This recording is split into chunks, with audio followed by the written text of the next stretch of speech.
तर पुन्हा good afternoon. Initiative वरचा कोर्स आहे त्याच्यामध्ये आपल्याला वेगवेगळ्या प्रकारचे जे टॉपिक्स आहेत ते आपल्याला शिकवले आहेत ते पूर्ण आहे. आता सुरुवात जेव्हा आपण केली होती टायपिंग केली होती पण टायपिंगचा तीन टाईप केली आहे. त्याच्यानंतर आपण विंडोज 10 ला सुरुवात केली. त्याच्यात विंडोज 10 असेल किंवा विंडोज हे सर्व आपण केलं आणि त्याच्यानंतर आपण काही इंटरनेटचे जे काही महत्त्वाचे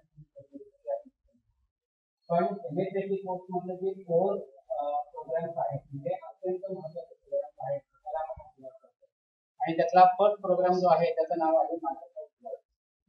आता खरं पाहायला गेलं तर मायक्रोसॉफ्ट वर्ड हे जगामध्ये सर्वाधिक वापरलं जाणारं ऍप्लिकेशन आणि त्याला ऍक्च्युली आपण ऍप्लिकेशन सॉफ्टवेअर जे आहे ते आपण म्हणतो. तर हे नेमकं वर्ड काय आहे, कशासाठी आहे, त्याचा वापर कसा करायचा, तर हे येणाऱ्या पुढच्या साधारणतः 10 दिवसात आपण आणि आपल्या क्लासमधले जेवढे काही ट्रेनिंग असणार आहे ते टोटली ऍक्टिव्हिटी बेस्ड लर्निंग असणार आहे. ऍक्टिव्हिटीचा अर्थ असा आहे की जेव्हा तुम्ही या प्रोग्रामचा वापर करणार आहात हा प्रोग्राम प्रॅक्टिकली बाहेर कसा यूज होतो. म्हणजे समजा तुम्ही तुमचा स्वतःचा एखादा बिझनेस आहे किंवा तुम्ही एखाद्या ठिकाणी जॉब करताय म्हणजे जॉबच्या ठिकाणी आपल्याला याचा वापर कसा करायचा असतो आणि तोच वापर आपण प्रत्यक्षामध्ये करून ठीक आहे. तर learning M S Word part आपल्याला जो आहे तो फर्स्ट पार्ट आपल्याला घ्यायचा आहे. ठीक. आता वर्ड ऍप्लिकेशन म्हणजे नेमकं काय? वर्ड म्हणजे काय तर शब्द आणि शब्दांबरोबर जर काय काम करायचं असेल तर तुम्हाला ह्या आता शब्दांबरोबर काम म्हणजे काय? फॉर एक्झाम्पल मला एखादा लेटर टाईप करायचं, मला एखादा अग्रीमेंट टाईप करायचं आहे, मला कॉलेजचा प्रोजेक्ट रिपोर्ट टाईप करायचा आहे, मला एखादा ऑफिसचा समजा रिपोर्ट टाईप करायचा आहे, लेटर टाईप करायचं. तर ह्या प्रत्येक ऍक्टिव्हिटीमध्ये जर आपण ऑब्झर्व केलं तर तिथे वर्ड शब्दांचा उपयोग होतो. पॅराग्राफ असतील त्याच्यामध्ये काही हेडिंग्स असतील तर हे सर्व काम करण्यासाठी मग तुम्हाला ह्या वर्ड ऍप्लिकेशनचा वापर. आता सुरुवातीला आपण काय करणार आहोत, पहिले जे आहे का 3 दिवस आहेत त्या 3 दिवसात आपण वर्ड प्रोग्राम मध्ये जे काही इम्पॉर्टंट टूल्स आहेत त्या टूल्सचा आपण ट्रेनिंग आहे किंवा लर्निंग आहे ते कम्प्लीट करणार आहोत आणि ते कम्प्लीट करण्यासाठी आपल्याला त्याचा प्रॅक्टिकल एक्सपिरियन्स सुद्धा आला पाहिजे आणि प्रॅक्टिकल एक्सपिरियन्स साठी आपण एक असाइनमेंट सुद्धा तिथे पूर्ण करणार स्टेप बाय स्टेप. ओके, म्हणजे आपले टूल्स पण शिकून होती आणि आपली फर्स्ट असाइनमेंट जी आहे ती कम्प्लीट. आता फर्स्ट असाइनमेंट आपली कोणती आहे तर इथे मी अटॅच केलेलं आहे सॅम्पल नोटीस. तर हे आपल्याला आज तयार करायचं आणि फायनल हे आपल्याला आउटपुट आज असं दिसणार आहे.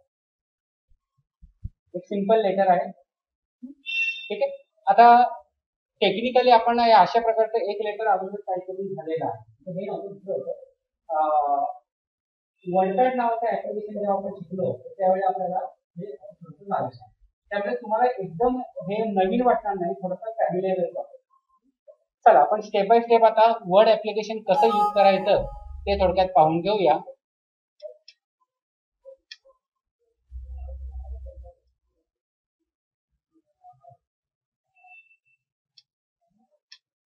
ठीक आहे, मी डेस्कटॉप मध्ये जातो.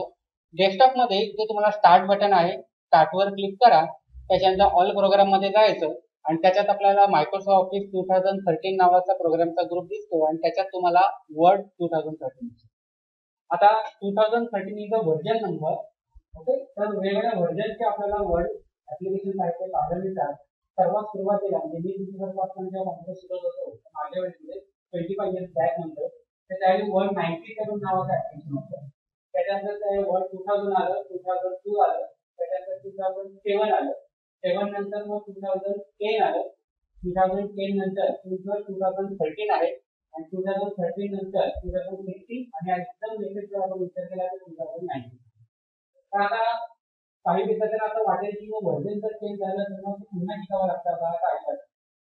ओके, म्हणजे मी गमतीने नेहमी उदाहरण देतो की तुम्हाला जर स्कूटी चालवता येत असेल तर मोटरसायकल पण येते चालवता किंवा समजा हिरोंडाची मोटर चालवता येते तर टीव्हीची पण मोटर चालवता येते. त्याच्यात चालवण्याचं फरक येतो काही फरक येतो. थोडेफार कंट्रोल काही चेंज होतात पण मेन जे आपल्याला कोर कंपोनंट आहे ते आपलं सेम आहे. त्यामुळे तुम्हाला 2013 जर जमत असेल तर 2019 पण जमणार तर तेवढं मेजर डिफरन्स नाही. ओके, आता हे विंडोज 7 आहे, ज्याच्यामध्ये मी ऑल प्रोग्राम मध्ये गेलो आणि तुम्हाला दाखवलं. पण तुम्ही जेव्हा यूज करताय ते विंडोज 10 असेल फॉर एक्झाम्पल. तर विंडोज 10 मध्ये आपल्याला इथे सर्चचा बॉक्स असतो खाली स्टार्ट बटनच्या बाजूला. त्या सर्चच्या बॉक्समध्ये आपण वर्ड असा शब्द टाईप करायचा की वर्ड तुम्हाला येऊन जाणार आहे. तर मी इथे स्टार्ट मध्ये जातो आणि आता वर्ड ऍप्लिकेशन चालू करतो. वर्ड ऍप्लिकेशन चालू केल्यानंतर आपल्याला काही इथे वेगवेगळे सॅम्पल पाहायला मिळतात.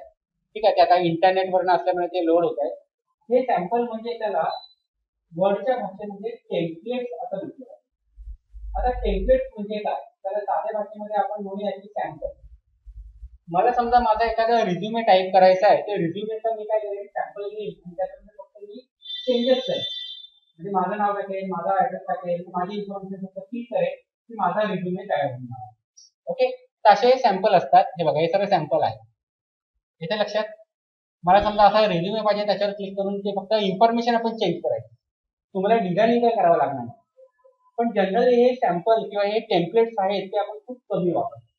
त्याचं कारण असं आहे कारण आपण आपल्या गरजेनुसार आपण आपलं रिझ्युमे तयार करणार आहोत, त्या गरजेनुसार आपण त्याचा लेटर तयार करणार आहोत. मग तिथे प्रत्येक वेळी ते सॅम्पल ऍप्लिकेबल होईल आपण. म्हणून आपण मात्र निवड कशाची करणार आहोत, नेहमी ब्लँक डॉक्युमेंट. त्याच्यावरती क्लिक करा की तुमचं ब्लँक डॉक्युमेंट आहे ते ओपन झालं. म्हणजे थोडक्यात आता तुमचं वर्डचं ऍप्लिकेशन आहे ते ऍप्लिकेशन ओपन झालं. मग ह्या ऍप्लिकेशनचा जीआय म्हणजे ग्राफिकल युजर इंटरफेस आपण थोडासा माहिती करून घेऊ आणि मग आपण ऍक्च्युअली जे टूलबार्स आहेत ते थोडेसे शिकून घेणार आहोत. जर सर्वात वरती पाहिलं इथे डॉक्युमेंट 1 असं दिसते आणि त्याच्या पुढे वर्ड असा शब्द दिसतो, तर याला आपण म्हणतो टायटल बार. टायटल बार मध्ये तुम्हाला त्या फाईलचं नाव दिसतंय डॉक्युमेंट 1 आणि ते वर्ड असं त्या प्रोग्रामचं नाव दिसतंय. राईट साईडला ऍज युज्युअल तुम्हाला मिनिमाइज, मॅक्झिमाइज, क्लोज असे 3 बटन पाहायला मिळतात. लेफ्ट साईडला तुम्हाला या ठिकाणी सेव्हचं बटन दिसते, ज्याचा कंटिन्युअसली आपल्याला यूज आहे तो करायचा असतो. त्याच्यानंतर अंडू आहे आणि रिडू आहे. तर हे 3 बटन, ऍक्च्युअली हे जे 3 बटन्स आहेत त्याचा जो ग्रुप आहे त्याला क्विक ऍक्सेस टूलबार असं म्हटलं जातं. ओके, त्याला ग्रुपला क्विक ऍक्सेस टूलबार आपण म्हणतो. टायटल बारच्या बरोबर खाली तुम्हाला फाईल दिसतंय, होम दिसतंय, insert, design, page layout, references ही नावं दिसतात. नाव these are called the tabs. These are called tabs. And whenever you click on any kind of tab, the strip of that toolbars get changed. तर ही जी strip आहे म्हणजे जी पट्टी आहे तर त्याला म्हणायचं रिबन. म्हणजे पूर्ण खालची जी पट्टी आहे त्याला म्हणायचं रिबन. आणि त्या रिबन मध्ये तुम्हाला टूलबारचे ग्रुप दिलेले असतात. फॉर एक्झाम्पल इथे जर पाहिलं तर ग्रुपचं नाव आहे pages, tables group, illustration group, apps group, media group, link group. So these are called groups. जसं मी होम टॅब मध्ये गेलो तर इथे क्लिपबोर्ड ग्रुप आहे, फॉन्ट ग्रुप आहे, पॅराग्राफ ग्रुप आहे. So these are called groups. आता ग्रुप्स आपल्यासाठी काय दिले आहेत, कारण आपल्याला टूलबार इझिली आयडेंटिफाय करता आले पाहिजे. म्हणजे याच्या पुढे मी ज्यावेळी कधी तुम्हाला काही शिकवणार आहे तर तुम्ही जर मला काही प्रश्न केला, डाऊट विचारलं आणि मी पटकन तुम्हाला काय सांगेल, अरे ते फॉन्ट ग्रुप मध्ये जा, तिथे चेंजेस नावाचं टूलबार आहे. याचा अर्थ काय, तर होम टॅब मध्ये फॉन्ट ग्रुप आणि त्याच्यामध्ये चेंज केलं.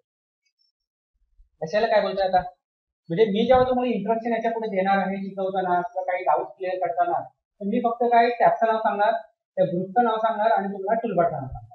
So through using that toolbar you can do your thing. Clear आहे एवढं. त्याच्यानंतर खाली इथे स्केल आपल्याला पाहता येते. ही जी स्केल आहे त्याला म्हणायचं रुलर. त्याचा रुलर RULR रुलर. त्याचा एक स्पेसिफिक उपयोग आहे. स्पेशली आपल्याला मार्जिन सेट करण्याचा उपयोग होतो किंवा टॅब पोझिशन सेट करण्याचा उपयोग होतो. ते एक्झॅक्ट त्याचा यूज जो आहे तो आपण येणारी एक पुढची ऍक्टिव्हिटी आहे त्या ऍक्टिव्हिटीमध्ये करून बघणार, त्यावेळी ते आणखी क्लिअर होईल. त्याच्यानंतर हे जे व्हाईट एरिया दिसतोय this is called actually page or your working area. Here you are going to type out your word. तिथे आपले शब्द जिथे आपल्याला टाईप करायचे किंवा लाईन, पॅराग्राफ, सेंटेन्स आपण टाईप करणार आहोत. त्याच्यानंतर खाली ही जी ब्ल्यू कलरची जी पट्टी दिसते ते याला म्हणायचं status bar. So within the status bar you can find out the status. Now what kind of status you can able to know? For example, I just type out one sentence here.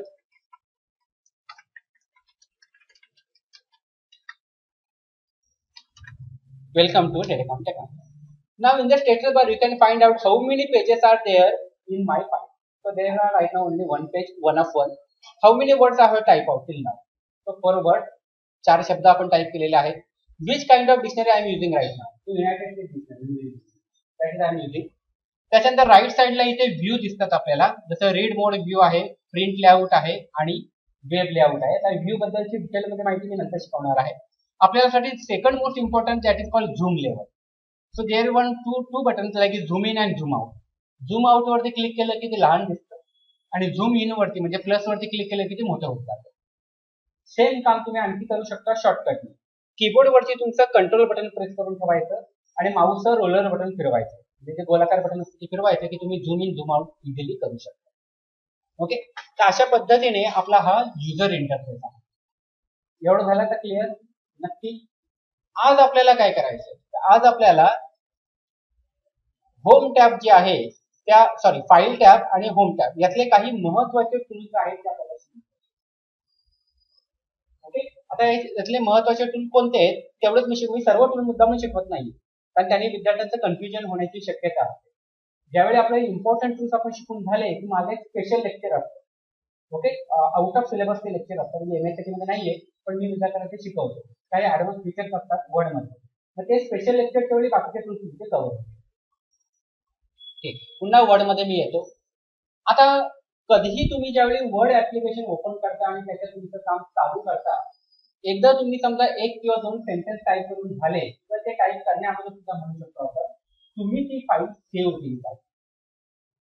कोणतंही काम, म्हणजे मी फक्त word म्हणत नाहीये, आपण Excel शिकणार आहोत, आपण पॉवर पॉईंट शिकणार आहोत, किंवा भविष्यामध्ये तुम्ही इतर कोणत्या ऍप्लिकेशन मध्ये काम करणार आहात, प्रत्येक ऍप्लिकेशन मध्ये सेव्हचं ऑप्शन दिलेलं असतं आणि ते तुम्ही फर्स्ट टाइमच यूज करायचं, स्टार्टिंगलाच यूज करायचं. आता मला ही फाईल माझी सेव्ह करायची. What I can do, I just click on the file tab. File tab मध्ये 2 ऑप्शन असतात, सेव्ह आणि सेव्ह. तर आपण सेव्ह वरती क्लिक करायचं. ओके, समजा मी सेव्ह वरती जरी क्लिक केलं तरी काय होतंय, विंडो कोणती येते, सेव्ह ॲजचीच येते. कारण till now I have not save that file. कारण सेव्ह ॲजचा आपण यूज कधी करायचा असतो, ज्यावेळी फाईलला आपण फर्स्ट टाइम सेव्ह करतो बाय असाइनिंग अ नेम, नाव देऊन आपण सेव्ह करतो. म्हणून मी सेव्ह ॲज वरती क्लिक करतो आणि ही फाईल मला सेव्ह कुठे करायची, माझ्या कॉम्प्युटरमध्ये करायची. So second step will be selecting the computer. आणि कॉम्प्युटरमध्ये ब्राउजचा अर्थ होतो निवडणे, सिलेक्शन. सिलेक्शन कशाचं करायचं आपल्याला, लोकेशनचं करायचं. फाईल कुठे सेव्ह करायची, that is most important thing. कारण बऱ्याचदा आता सकाळी एका विद्यार्थ्यांचा प्रॉब्लेम झाला, त्यांचा आज एक्सेल चालू केलं होतं, त्याने कुठेतरी ती फाईल सेव्ह केली, त्याला माहित नाही, आता उद्या त्याला परत ते बनावं लागतं. लक्षात. So selecting a location, your own location or own folder is most important thing. म्हणून मी ब्राउझ वरती क्लिक करतो. त्याच्यानंतर स्क्रॉल करून मी थोडंसं खाली येतो. आपलं फोल्डर माहित आहे की माझं झेड ड्राईव्ह मध्ये आहे. झेड ड्राईव्ह मध्ये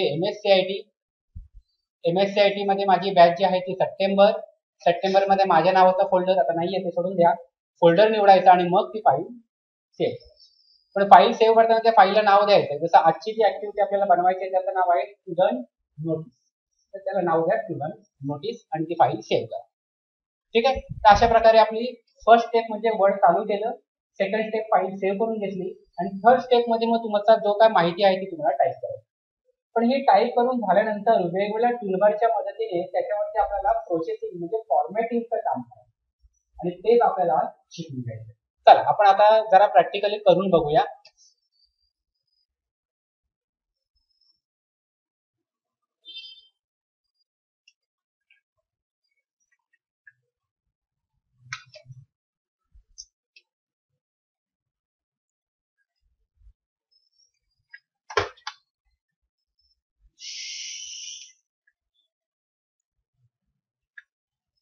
तुम्ही कॉपी पेस्ट नाही करायचं आहे, तुम्हाला टायपिंग करायचं, कॉपी पेस्ट करायचं.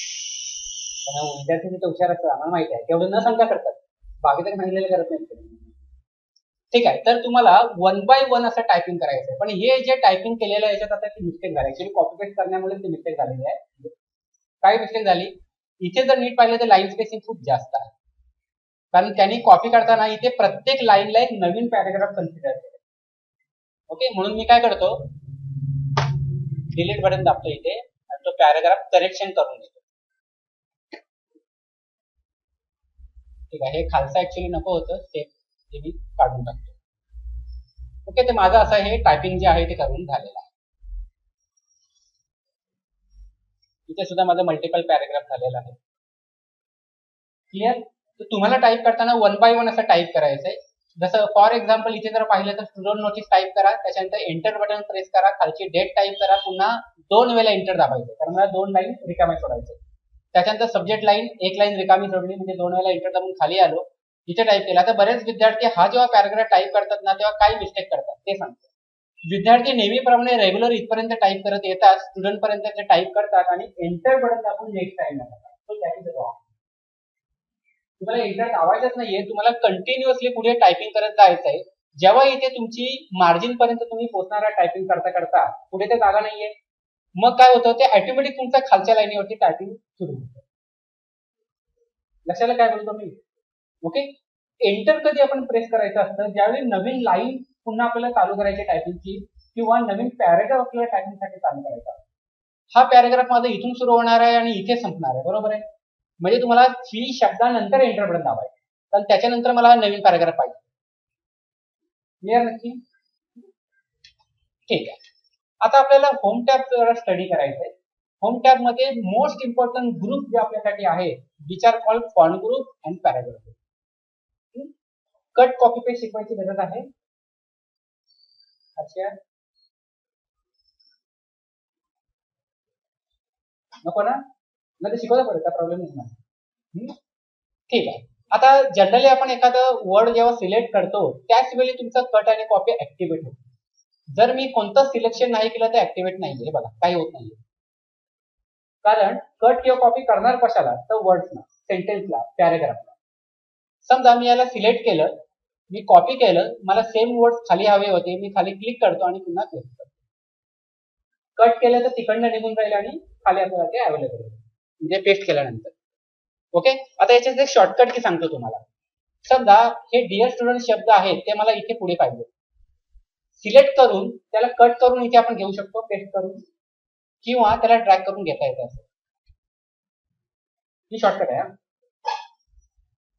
नाही समजलं सर्वांना? किंवा मला पुन्हा वरती पाहिजे तर मला क्लिक करून असं खाली घेतो. हे ड्रॅग अँड ड्रॉप पण आपल्याला इझिली करता येतं. तुम्हाला आणखी एक शॉर्टकट सांगतो, जे फ्रिक्वेंटली आपल्याला यूज करावी लागते. आता मला डिअर स्टुडंट हे शब्द सिलेक्ट करायचे होते. जनरली आपण माउस पॉइंटर समोर घेऊन जातो, क्लिक करतो आणि ड्रॅग करतो. इझी आहे. पण मला समजा एकच शब्द त्यातला स्टुडंट नावाचा सिलेक्ट करायचा आहे, त्या स्टुडंट शब्दाच्या मधोमध जायचं, म्हणजे सेंट्रल पोझिशनला जायचं आणि डबल क्लिक करायचं. सिलेक्शन झालं. पण मला ती पूर्ण लाईन, समजा ही पूर्ण लाईन सिलेक्ट करायची, ट्रिपल क्लिक करायचं. ठीक ठीक ठीक. हे एक्झाम मध्ये उपयोगाला आहे का? कारण वर्ड मध्ये जेवढे प्रश्न येतात एक्झाम मध्ये, प्रॅक्टिकल मध्ये, प्रत्येक प्रश्नामध्ये तुम्हाला काहीतरी सिलेक्ट करून मग काम करायचं, आणि तिथे आपल्याला वेळ कमी असतो, म्हणजे तिथे पटापट आपण असं काम करता आलं पाहिजे. क्लिअर? ठीक आहे. त्याच्यानंतर मी थोडंसं जातो फॉन्ट ग्रुप कडे. फॉन्ट ग्रुप मधले काही टूलबार तुम्हाला फॅमिलियर आहे, जे स्पेशली आपण वर्डपॅड मध्ये सुद्धा यूज केलेले आहे. ऑफकोर्स आपण थोडंसं रिव्हिजन करणार आहोत. समजा ही सब्जेक्ट लाईनला मी सिलेक्ट केलं. बोल्ड आपल्याला माहिती आहे ठळक होतं, डार्क होतं. इटॅलिक माहिती आहे तिरकं होतं. अंडरलाईन तर आपल्याला माहिती आहे. पण वर्डपॅड मध्ये अंडरलाईनचे टाईप नव्हते जे तुम्हाला इथे अवेलेबल. तिथे फक्त सिंपल अंडरलाईन होतं. समजा ही वेव अंडरलाईन घेतली, आली वेव अंडरलाईन. पण त्या अंडरलाईनला मला जर सेपरेट कलर द्यायचा आहे, even colour is available, underline colour, आणि मी ब्राऊन कलर देतो. इझी. म्हणजे अंडरलाईन मध्ये आपल्याला काही जे टाइप्स आहेत ते दिलेले आहेत. फॉन्ट आपल्याला माहिती आहे. फॉन्ट म्हणजे रेडीमेड हेड रेटिंग आपण थोडक्यात म्हणूया. So there are more than 350 fonts available in your computer. जे ऍव्हरेज आपण नंबर म्हणतोय, त्यातला जो कोणताही फॉन्ट असेल तो तुम्ही आवडता तुमचा निवडा. देअर फॉन्ट साईज, अक्षर किती मोठी हवेत तुम्हाला, जेवढा मोठा नंबर घेणार तेवढी साईज मोठी होती. आता एक्झाम मध्ये बऱ्याचदा प्रश्न येतो तुम्हाला की फॉन्ट साईज बदलून 17 करा. आता विद्यार्थी आपल्या जातो नेहमीप्रमाणे आणि तो शोधत बसतो. काय शोधत बसतो?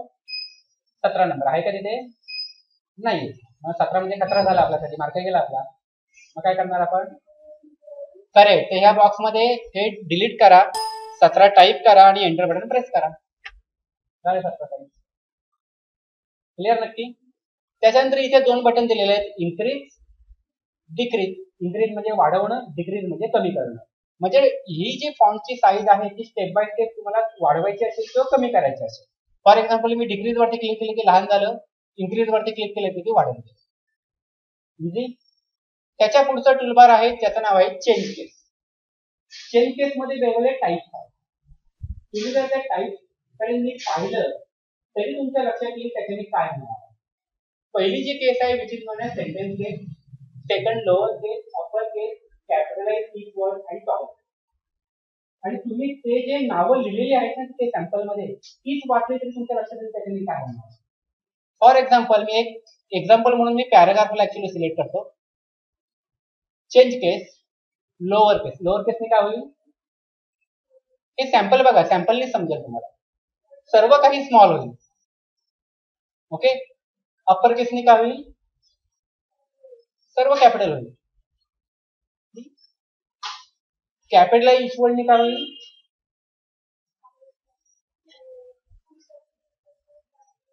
नाही. करेक्ट. प्रत्येक वर्ड मधलं पहिलं कॅरेक्टर कॅपिटल होईल. आणि टॉगल केसने काय होईल एक्झॅक्ट अपोजिट. प्रत्येक वर्ड मधलं पहिलं कॅरेक्टर स्मॉल बाकीचे कॅपिटल. हे असं कुठे बघितलंय का? बघितलं असेल, सांगितलेलं हे तुमचं लेक्चर झालेलं आहे. तर जनरली आपण मॅगझिन्स मध्ये हे पाहतो, मॅगझिन्स किंवा इंग्लिश न्यूजपेपर मध्ये का लिहितात असं आहे जनरली हेडिंग साठी देतात. करेक्ट. एक आपली ह्युमन सायकोलॉजी असते. खूप चांगलं असं काही सुंदर लिहिलं असेल तर कोणी वाचणार नाही. त्याचं वेडेवाकडे लिहिलं असेल बघा काय सिंपल लॉजिक आहे.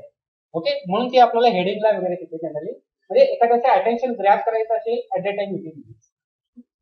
ठीक आहे. फर्स्ट आहे सेंटेन्स केस. सेंटेन्स म्हणजे वाक्य.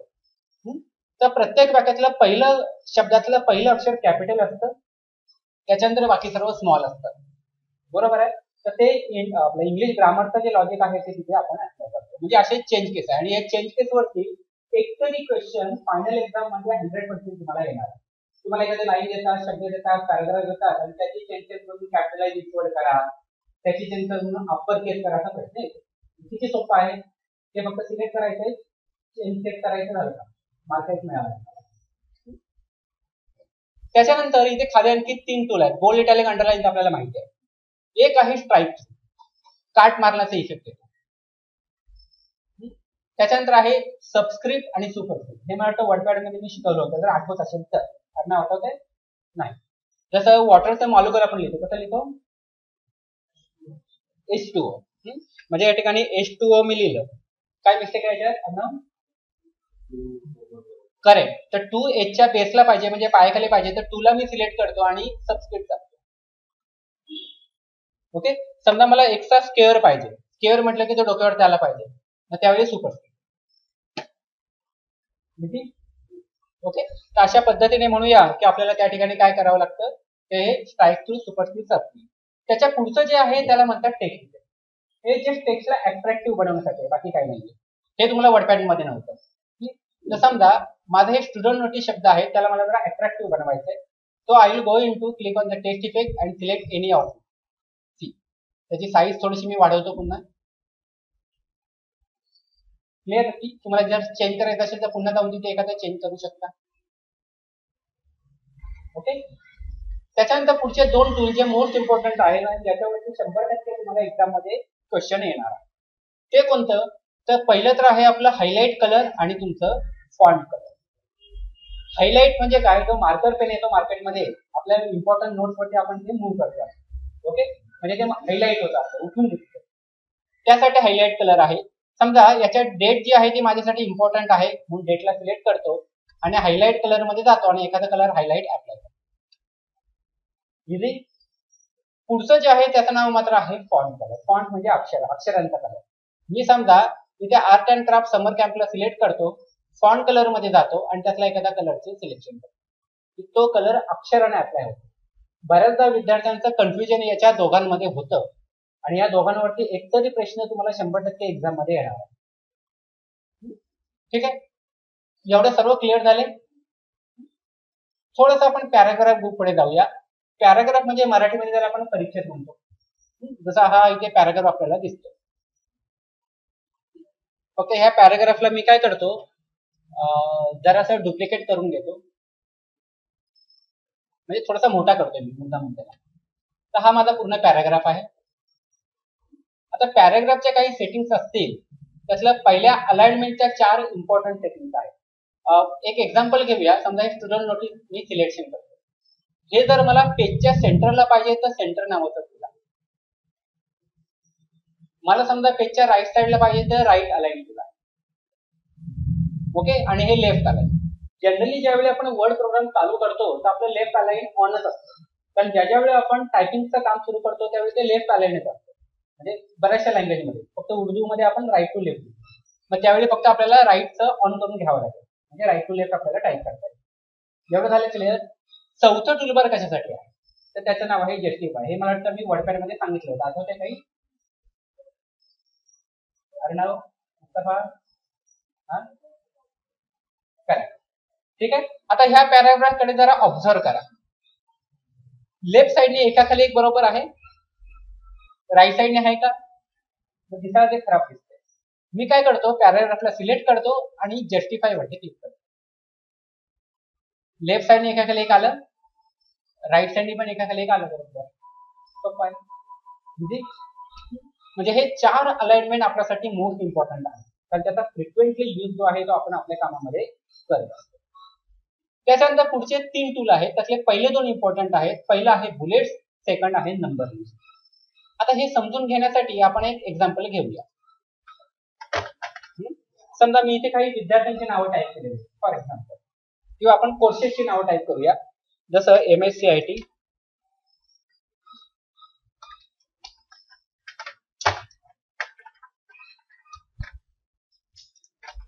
समजा टॅली,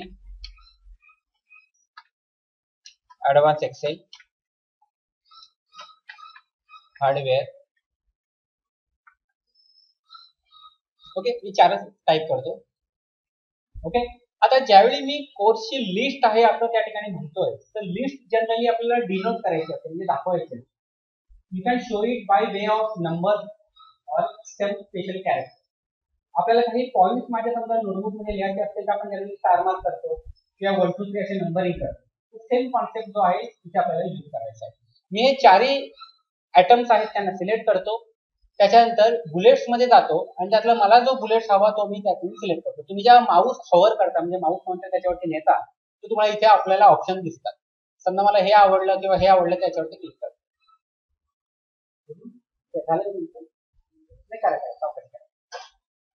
क्लिअर नक्की?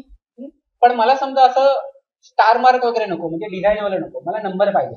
मग त्यावेळी तुम्ही नंबर लिस्ट मध्ये जायचं आणि नंबरचे वेगळे फॉर्मॅट आपल्याला रेडीमेड आहे. त्यातलं समजा मी हा 1 2 3 फॉर्मॅट घेतो. आलं लक्षात? आता MSCIT कोर्स मध्ये मी एंटर बटन दाबल्यानंतर तिथे नंबरिंग ऑटोमॅटिक तुमचं अपडेट होतं. पण मला MSCIT मध्ये असं दाखवायचं आहे की MSCIT मध्ये काही टॉपिक आहे, सब टॉपिक फॉर एक्झाम्पल. ओके, मग मी काय करतो, MSCITच्या पुढे एंटर दाबल्यानंतर इथे 2 नंबर आला, पण 2 नंबर नकोय मला सब टॉपिक दाखवायचा आहे. मग तुम्हाला आणखी एक टूलबार दिलेले आहेत 2, एक इन्क्रीज इंडेंट, डिक्रीज इंडेंट. याच्यावरती सुद्धा नेहमी प्रश्न येतो एक्झाम मध्ये. मी इन्क्रीज इंडेंट वरती क्लिक केलं की ते कर्सर माझा पुढे सरकतो आणि त्याचा फॉन्टची स्टाईल चेंज झाली. 2 नंबरच्या ऐवजी तिथे काहीतरी गोल आहे. त्या ठिकाणी मी टाईप करतो, फॉर एक्झाम्पल विंडोज 10. मी एंटर बटन प्रेस करतो. सेकंड अटेम्प्ट आला मला. त्याच्यामध्ये समजा Word, Excel, PowerPoint. Clear नक्की? म्हणजे हे आपलं मेन झालं आणि त्याच्यामध्ये हे सब ग्रुप झालं. ओके, आता वर्ड मध्ये सुद्धा मला सब ग्रुप दाखवायचा असेल दाखवता येतं. वर्ड ऍप्लिकेशन जे आहे, म्हणजे त्याला जनरली तुमचा वर्ड प्रोसेसर म्हणतात, तर त्याच्यामध्ये सुद्धा वेगवेगळे टाईप येतात. जसं आपल्याला MS वर्ड आहे, ओके, किंवा एक ओपन ऑफिस रायटर म्हणून येतो. ओके, ते येतं, किंवा तुमचं गुगल डॉक्स म्हणून पण येतं. म्हणजे वर्ड मध्ये हे वेगवेगळे प्रकार पण येतात. हे पुन्हा मी सिलेक्ट करतो आणि पुन्हा इन्क्रीज करतो. हे पुन्हा त्याचे सब टॉपिक. फॅशनची लिस्ट वाढवता येतं तुम्हाला सब टॉपिक, प्रॉब्लेम नाही. थोडं 7 लेवल पण तुम्ही मला सांगा. ओके, पण मला समजा इथे 1 2 3 असं नकोय, किंवा इथे असं हॉलो सर्कल नकोय, किंवा हा स्क्वेअर नकोय, तर तुम्ही त्याला सिलेक्ट करा आणि थर्ड टूल मध्ये जायचं आणि इथे मल्टी लेवल लिस्ट म्हणतात त्याला, आणि मल्टी लेवल लिस्टचा ऑप्शन तुम्ही सिलेक्ट करा. किंवा काही बुक्स मध्ये आपण हे अशा टाईपचं बघतो, सॉरी काही बुक्स मध्ये आपण हे अशा टाईपचं पण बघतो, हेडिंग 1 वगैरे असं. ते अप्लाय होणार नाही कारण ते हेडिंगचं आपण अप्लाय केलेलं नाही. तुम्हाला हे बघता येईल.